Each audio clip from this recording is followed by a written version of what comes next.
Pakistan. Global terror. Pakistan. Global terror. Pakistan. Global terror. Pakistan. Global terror. Pakistan. Global terror. Pakistan. Global terror. Pakistan. Lashkar-e-Taiba. Pakistan. Lashkar-e-Taiba. Pakistan. Lashkar-e-Taiba. Pakistan. Pakistan. Pakistan. Murdabad. Pakistan. Murdabad. Pakistan. Murdabad. Murdabad. Pakistan. Hi, hi. Pakistan. Hi, hi. Pakistan. Hi, hi. Pakistan. Hi, hi. Pakistan. Hi, hi. Pakistan. Shame on Islam. Pakistan. Shame on Islam. Pakistan. Shame on Islam. Pakistan. Shame on Islam. Pakistan. Shame on Islam. We do not believe in removing anyone who doesn't belong to my religion. We are here condemning the act that repeatedly is happening by Pakistan. They may deny it, be it 9/11, be it 26/11, hundreds of attacks in India and all over the world. The terrorists are cancer of the society. Repeat, terrorism is the cancer of society that removes innocent people. That's why we are here. We are here protesting in front of, first we protested in front of Pakistan Embassy. Now we are in this corner. People are here from New York, New Jersey, Connecticut, Pennsylvania. Thank you very much. It's a great honor to be with the Vice Premier of China, a very highly respected man in China, and we're negotiating trade and the trade agreement, and we have many representatives from China, and as you know, and most of you know who they are, many representatives from the United States. I think we're getting along very well. Ultimately, I think the biggest decisions and some even smaller decisions will be made by President Xi and myself, and we expect to have a meeting sometime in the not too distant future, and I can only say talks are going along well, but we're going to have to see what happens. I think there'll be some points that this group won't agree on because maybe they're not supposed to agree on them, allowed to agree on them, and I think President Xi and I will work out the final points, perhaps, and perhaps not. So I just want to say, Mr. Vice Premier, it's a great honor to have you, and we thank you very much. Thank you. Would you like to say something? Okay. Thank you very, very much, Mr. President. It's a great honor to meet you. I came here. First, I bring the message from our president. If you don't mind, I ask our interpreter to read the letter to you. Thank you. Please. So you can hear fine. You'll speak for them, too. Okay. Message from President Xi Jinping to President Donald J. Trump. Mr. President, as China and the US are holding another round of high-level economic and trade talks, I entrust Vice Premier Liu He to be my special envoy and ask him to bring you my warm greetings and best regards. Not long ago, you sent to me a special letter of festive greetings, together with a lovely video made for me and my wife by your grandchildren on the Chinese Lunar New Year. We enjoyed the performance greatly and were happy to see that the little ones have kept improving in their Chinese. We watched the video more than once and feel that we must hit a like for these adorable grandchildren of yours.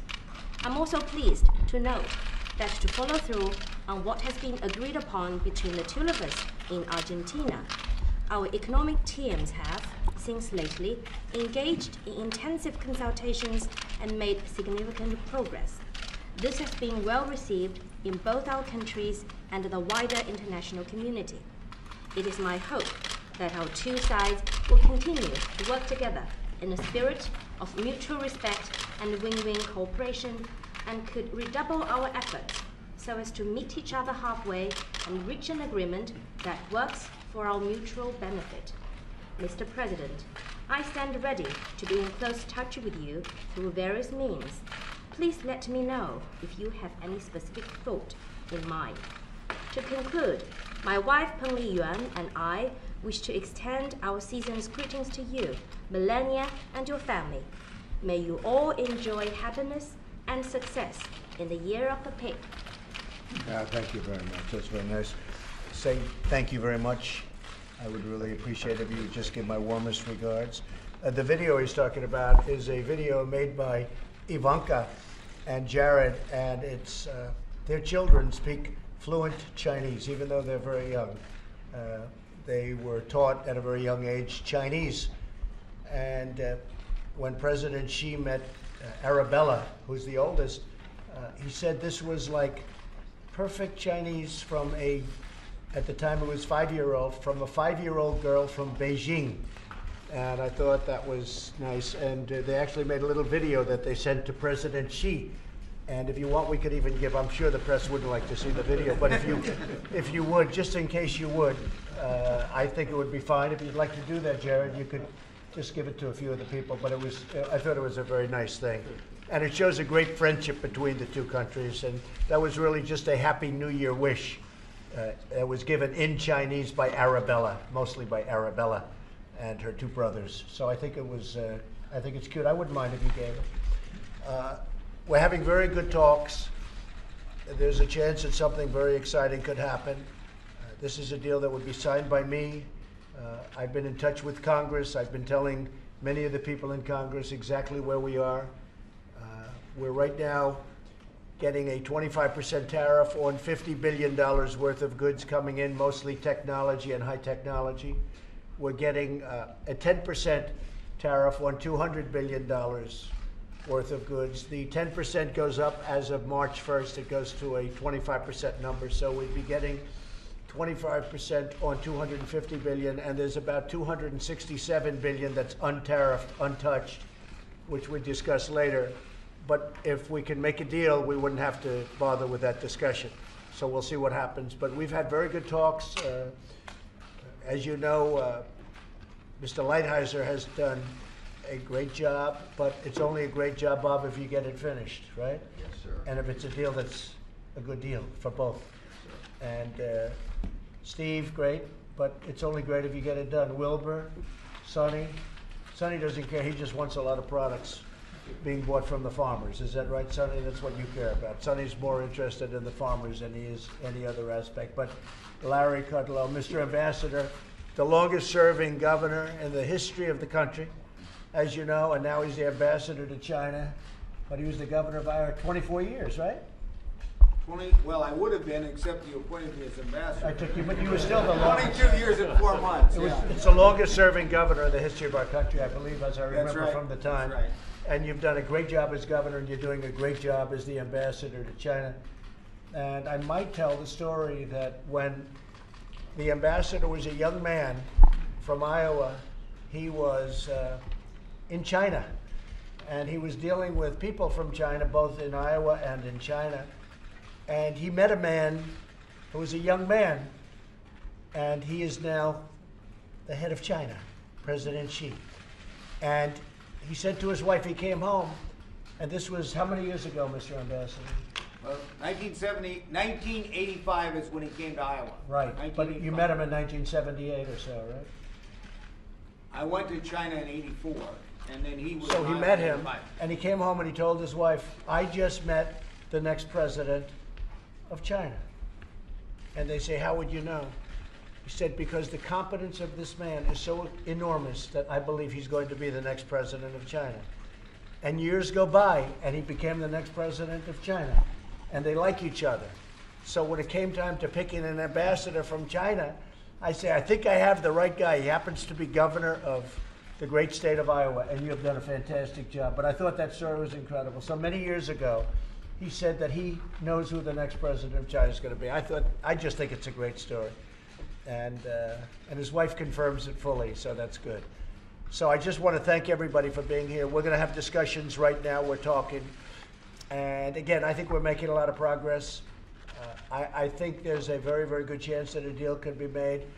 We'll be meeting at some point with President Xi, assuming we go further along the line. Bob, could you say a couple of words to that as to the potential of a meeting, whether or not we will? We've made progress on some very important structural issues and some progress on purchases. We have a few very, very big hurdles that we still have to face.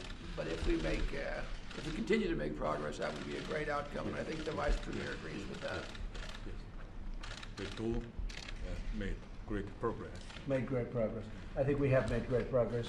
Steve Mnuchin, what would you say? I just add the Vice Premier and his team have agreed to extend their trip for 2 days, so we will be meeting all day tomorrow and into Sunday, so we can continue on. Very important, this is the ambassador has done a very good job at documenting multiple MOUs that will be binding and enforceable and cover all different types of industries. If we can successfully conclude this, this will be very good for U.S. business and finally allowing China to open up to U.S. business. Why do you bother putting it in a form of a letter of intent or whatever you want to call it? To me, it's a waste of time. Well, we want to make sure these are very important issues. There's hundreds of issues that we're dealing with.